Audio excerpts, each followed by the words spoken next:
Welcome back po sa ating YouTube channel na Kanoli Vlog.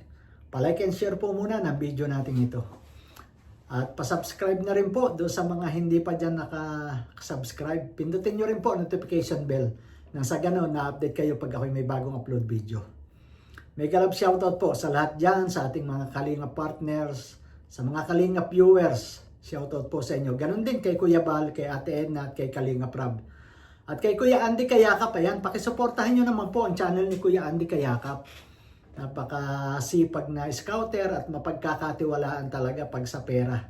At saka, ayun.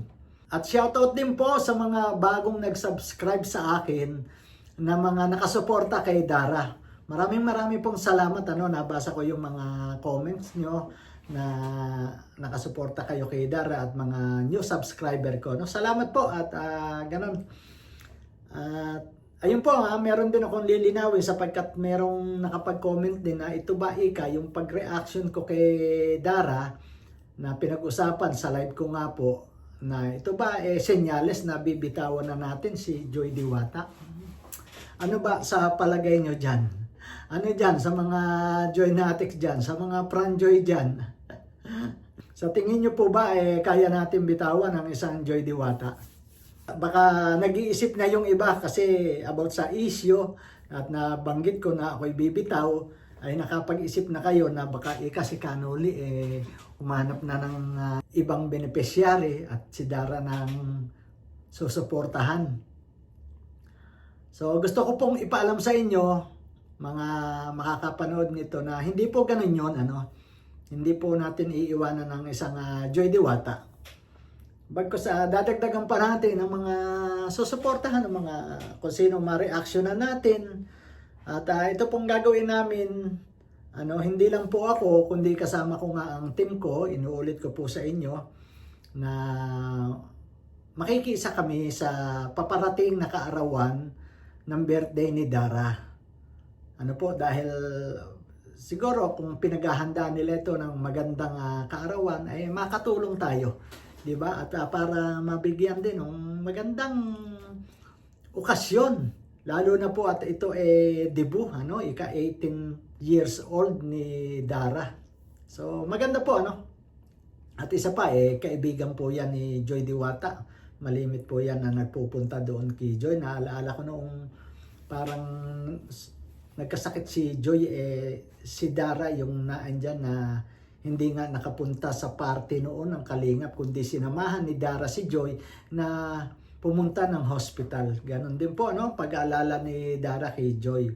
Kaya naman, ayun, naisipan natin na tumulong sa kaarawan, sa paparating na kaarawan ni Dara. Nakarating din kasi sa ating balita, baka kung pwede. So, okay, walang problema sa amin team. Sinabi ko, pinalam ko at willing sila. Kaya, ayun, hindi yun na senyales na kaya tayo nag-reaction, pinag-usapan natin si Dara, ay tayo ay hihiwalay na kay Joy. At saka, mas maganda rin po yung nakakapag-reaction tayo sa iba, Ito, reaction na natin si Dara para naman minsan napapag-usapan din si Dara. Wala siyang walang reactor itong si Dara, di po ba? O meron man, pero bihirang-bihira ang gumagawa ng reaction dito kay Dara pagka may vlog. Ay ako po, asahan nyo na ako na pagka may vlog si Dara, ay gawa natin ng reaction. At marami dyan pala ang mga nakasuporta kay Dara. Ayan nga po, Gusto ko lang pong banggitin itong mga team na ito na nakasuporta kay Dara. Sapagkat sa live ko po kahapon, ay isa lang pong team yung nabanggit ko dahil may nag-comment lang doon na yun daw po ang team niya. Kaya yun lang yung binasa ko. Pero meron pa rin pong nag-comment dito doon nga sa live ko kahapon at sinabi na kasama rin yung team na ito. So shoutout po sa tatlong team na ito na nakasuporta kay Dara. Sa Daras Nationwide, ayan, shoutout po sa inyo. Salamat po sa pagmamahal nyo kay Dara. Ganon din sa Dara Bells International. At ganon, at ayun po sa Globis Ayan, shoutout po sa inyo. Salamat po na kayo nandyan.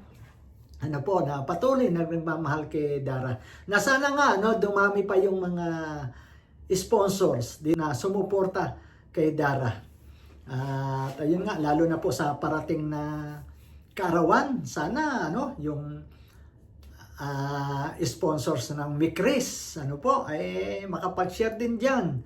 Sponsor ng Jomcar, ano po, o ng EDC, di po ba? Maganda yung ano, nagkakaisa. Pagka ganyan kasi, sina Carla, si Beyonce, si Joy, yung mga first batch na yan, ay nakaranas na ng magarbong kaarawan, ano po.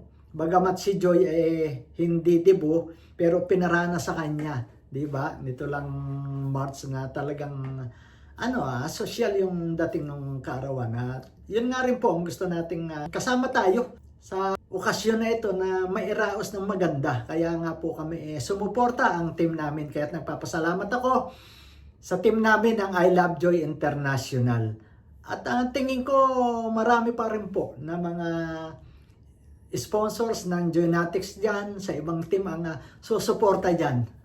Malakas ang aking pakiramdam. Ano po? Ang marami ang susuporta dyan. Mas maganda rin po siguro nga na ma-reaction na natin itong si Dara. Kaya asahan nyo po ako. Pagka meron siyang vlog ay suportahan po natin siya at reaction na natin. Ano? At kung meron tayong pantulong ay di itulong natin. Basta sabot ang makakaya. Napakarami po, napakaraming beneficiary na dapat tulungan. Lalo na po kay Kuya Andy. Kung kanyang mga beneficiaries ay nakakaawa rin talaga, ano po. Kaya ngayon magkaisa na lang po tayo, suportahan, di ba? Pagka maganda ang revenue ay di mas maraming tayong matutulungan, di po ba? Ganun lang 'yon.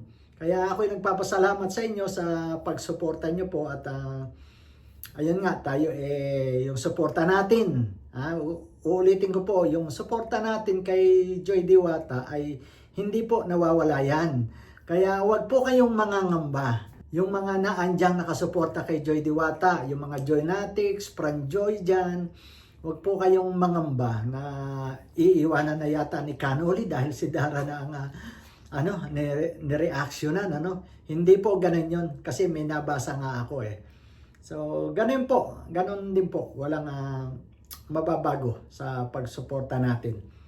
Kaya yun po, no? At hindi na ako magpapakahaba-haba pa at lubos ko talagang pinasasalamatan yung mga bagong subscriber ko na nakasuporta kay Dara. No? Salamat po sa inyo. Salamat po sa pagsuporta nyo at yung pong naipangako namin ay talagang andon. Tutuparin po namin loobin ng ating Panginoon. Salamat po at mag-iingat po kayo lagi. At wag nating kalimutan tumawag sa Panginoon sapagkat nakikita natin grabe yung mga nangyayari sa ating bansa. Humingi tayo ng kapatawaran. Masyado na po tayong masuwayin. Nakakalimutan na natin ang ating Diyos na naandyan, na siya makapangyarihan. Kaya pinapaalala niya talaga na kailangan nating lumapit sa Kanya, manikluhod, magmakaawa, humingi ng tawad sa Kanya. Sa ganun po ay hindi iparana sa atin ng ating Diyos yung mga ganyang sakuna na lindol, baha, sapagkat ang Diyos ay makapangyarihan sa lahat. Manalig tayo sa Kanya, magtiwala tayo sa Kanya, at umasa tayo sa Kanya. So, ayun po, at magpapaalam na ako. God bless po sa inyong lahat.